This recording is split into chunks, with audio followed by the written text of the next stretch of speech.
आज की जो वीडियो है वो क्लास 12th मैथ्स के लिए होने वाली है, क्योंकि मैं लेके आ गया हूँ चैप्टर नंबर 7 इंटीग्रल पर कुछ ऐसे टिप्स एंड ट्रिक्स जिसकी वजह से आप किसी भी क्वेश्चन को इजीली और अच्छे से कर सकते हो। यहाँ पर बोर्ड पर मैंने हर एक्सरसाइज में कुछ कुछ इंपॉर्टेंट टिप्स हैं जिसके बारे में अगर आप जान लेते हो तो आप कम से कम गलती कर पाओगे। मेक श्योर आपने ये चैप्टर पहले से पढ़ा हो, क्योंकि ये जो वीडियो है ये टिप्स पे डिपेंड है, यानी कि अगर आपने ये चैप्टर अच्छे से कर रखा होगा तब भी आप इस वीडियो को अच्छे से रीड कर पाओगे। तो चलिए स्टार्ट करते हैं। सबसे पहले 7.1 में क्या लिखा हुआ है, कोई भी क्वेश्चन ना तो मल्टीपल में और ना ही डिवाइड में होना चाहिए। तो 7.1 का क्वेश्चन अगर आप कर रहे हो तो आपको सबसे पहले बस ये बात याद रखनी है कि कोई भी क्वेश्चन ना तो मल्टीप्लाई में होना चाहिए ना डिवाइड में होना चाहिए। अगर है तो उसको पहले सिंप्लीफाई करो, उसके बाद इजीली इंटीग्रेट हो पाएगा। 7.2 में आपको दो टाइप के क्वेश्चन दिखाई देंगे, एक मल्टीपल में और डिवाइड में। अब होता यह है कि 7.2 जो है वो सब्स्टिट्यूशन बेस्ड एक्सरसाइज है, यानी कि आपको किसी एक को अज्यूम करना पड़ता है और उसका डेरिवेटिव करने पर दूसरे वाला मिलना चाहिए। तो हमें क्या करना है, हमें किसी एक को सब्स्टिट्यूट करना पड़ेगा।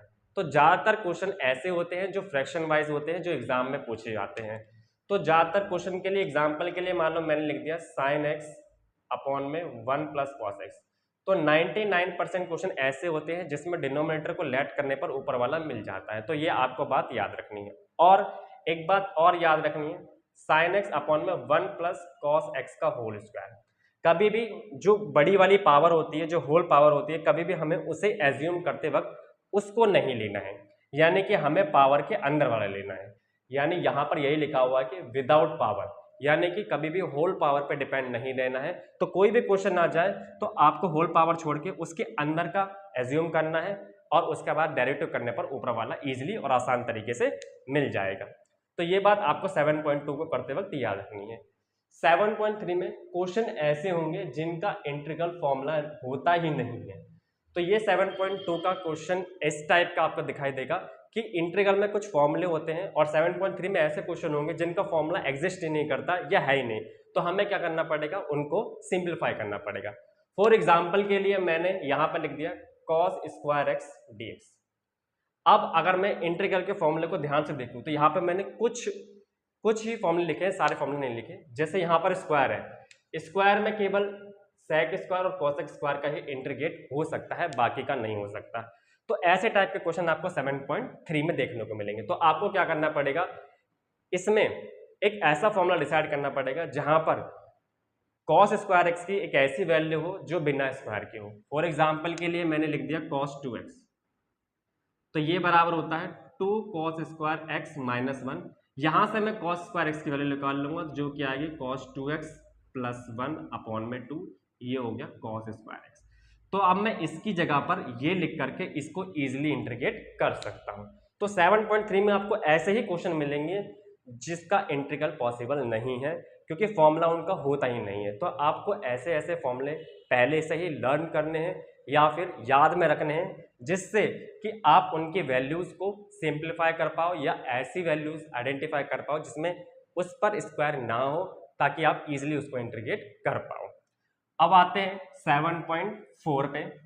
7.4 में क्या है, दो टाइप के आपको क्वेश्चन दिखाई देंगे, कांस्टेंट अपॉन में क्वाड्रेटिक और एक होगा लीनियर अपॉन में क्वाड्रेटिक। ए क्या है, कांस्टेंट अपॉन में क्वाड्रेटिक, और बी क्या है, लीनियर अपॉन में क्वाड्रेटिक। यही दो टाइप के क्वेश्चन आपको दिखाई देते हैं। क्वाड्रेटिक को क्या करना है, आपको परफेक्ट स्क्वायर करना है, यह आपने सीखा होगा किस तरीके से करते हैं। फिर बी में क्या करना है, बी वाला पार्ट का जो क्वेश्चन होगा वो होगा लीनियर अपॉन में क्वाड्रेटिक। तो इसको करते समय आपको ये स्टेप याद रखना है कि जो लीनियर वाला पार्ट है यानी अपर पार्ट है वो इक्वल टू होगा a d upon d x quadratic plus b. अब होता यह है कि ये क्वेश्चन रूट के अंदर भी होते हैं, मतलब यहाँ पर कभी कभार रूट भी होता है, तो यहाँ पर हमें कभी भी रूट नहीं लेना, यानी विदाउट रूट। इस बात को आपको याद रखना है सॉल्व करते वक्त, ये बात आपके माइंड में रहनी चाहिए। अब यहां से हमें ए और बी निकालना है और 100% है, ए और बी निकालने के बाद यहां पर सेपरेट करना है। बच्चे यहां पर बहुत ज्यादा गलती करते हैं, ए और बी की वैल्यू निकालने के बाद उन्हें पता ही नहीं चल पाता क्या करना है। बट आपको याद रखना है ए और बी निकालने के बाद ए की और बी की वैल्यू जैसे ही पुट करोगे उसको सेपरेट करना कंपलसरी है। सेपरेट करोगे तो जो फर्स्ट स्टेप होगा उसमें, क्योंकि सेपरेट करने के बाद ये दो स्टेप में बढ़ जाएगा, फर्स्ट और सेकेंड। तो फर्स्ट स्टेप में होता यह है कि नीचे वाला हमेशा लेट करने पर ऊपर वाला मिलेगा, 100% है, नीचे वाला लेट करने पर ऊपर वाला मिलेगा ही मिलेगा। और इसमें ये हो गया ए पार्ट, यानी कि ये वाला। हमें क्या करना पड़ेगा, इसका परफेक्ट सवाल निकालना पड़ेगा और फॉर्मूले में पुट करना पड़ेगा। तो 7.4 में यही दो टाइप के क्वेश्चन आपको देखने को मिलते हैं। 7.5 में आपको यही 3 स्टेप्स देखने को मिलेंगे, जहां पर नीचे वाला ये और ये इस फॉर्म में होगा, यानी x माइनस ए एक्स माइनस बी। देन आपको क्या करना है, इसे a के नीचे डालना है और इसे b के नीचे डालना है। a और b की वैल्यू निकालने के बाद यहाँ पर इंटीग्रेट कर देना है, जो कि लॉग की फॉर्म में आएगा। अगर कभी भी होल स्क्वायर आए तो x माइनस ए, यानी एक बार बिना स्क्वायर के लेना है और एक बार स्क्वायर के लेना है, और फिर a और b की वैल्यू निकालने के बाद यहाँ पुट कर देनी है। और याद रखना है कि इसका जो इंटीग्रेट होगा, जो बिना स्क्वायर के होगा, वो हमेशा लॉग होगा। और यहाँ पर स्क्वायर है तो बच्चे यहाँ पर गलती करते हैं, यहाँ पर भी लॉग लगा देते हैं। तो उस केस में कभी भी ऐसे हो, मान लो 1/x², तो उसका इंटीग्रेट होगा, पहले इसको ऊपर ले जाएंगे, यानी -2 हो जाएगा, जो कि आएगा -1/x। बच्चे यहाँ पर ज्यादातर गलती करते हैं, इसमें भी क्या लगा देते हैं, लॉग लगा देते हैं। तो ये बात आपको याद रखनी है। अब x² प्लस a², जो कि नॉन फैक्टराइजेबल वैल्यू वाले जो क्वेश्चन होते हैं, तो उसको हम क्या लिखते हैं, ax प्लस b की फॉर्म में लिखते हैं। और यहाँ पर a और b वैल्यू निकालने के बाद इसको हमेशा सेपरेट करा जाता है। ये बात आपको याद रखनी है, a और b जैसे ही निकाल लो उसके बाद हमेशा इसको सेपरेट करा जाएगा। फिर सेपरेट करने के बाद ये दो फॉर्म में आ जाएगा, a प्लस b फॉर्म में, जिसमें a वाला पार्ट जो होगा वो हमेशा लेट करने पर होगा, और जो b वाला पार्ट होगा वो हमेशा फॉर्मूला बेस होगा। या तो वो tan का होगा, या तो वो sin का होगा, या वो किसी का भी हो सकता है। ये बात आपको याद रखनी है। इसको जब भी ओपन करेंगे तो यहाँ पर सेपरेट करना कंपलसरी है, क्योंकि ये हर क्वेश्चन नहीं होगा। फिर 7.6 में आईलेट वाला रूल आपको इस्तेमाल करना है। आई मतलब इनवर्स, एल मतलब लॉग, ए मतलब अलजेब्रा, टी मतलब ट्रिगो और ई मतलब एक्सपोनेंशियल। तो एक नॉर्मल टाइप का क्वेश्चन होता है जिसमें आपको सीधा फॉर्मूला लगाना है, एक बार फॉर्मूला लगाना है और इजीली हो जाता है।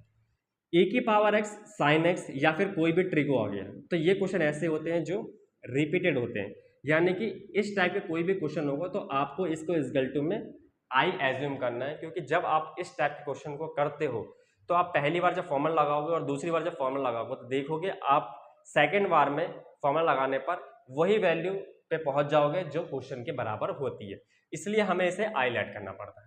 और तीसरा जो टाइप होता है वो होता है e की power x plus F X plus F dash x, यानी कि एक का डेरिवेटिव करने पर दूसरा वाला मिल जाता है, उसको हमें फॉर्मूला लगाने की जरूरत नहीं होती, सीधा लिखते हैं e की power x F X plus सी।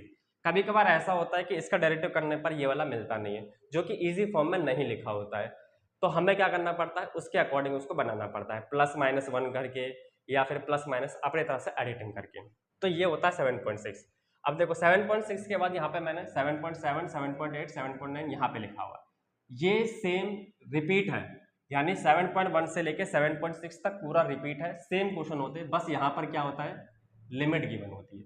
तो आपको लिमिट वाला कैसा करना होता है, सीधा इंटीग्रेट करने के बाद लिमिट पुट कर देनी है, यानी कि लोअर लिमिट पुट करते हैं और अपर लिमिट पुट करते हैं, और अपर लिमिट वाली जैसे वैल्यू है, फॉर एग्जांपल के लिए मान लो मैंने इंटीग्रेट कर दिया x और यहाँ पे 3 और 2 ये, तो जब मैं अपर लिमिट पुट करूंगा सेम लोअर लिमिट पुट करते समय बीच में क्या लगा देना है, माइनस लगा देना है, सिंपल।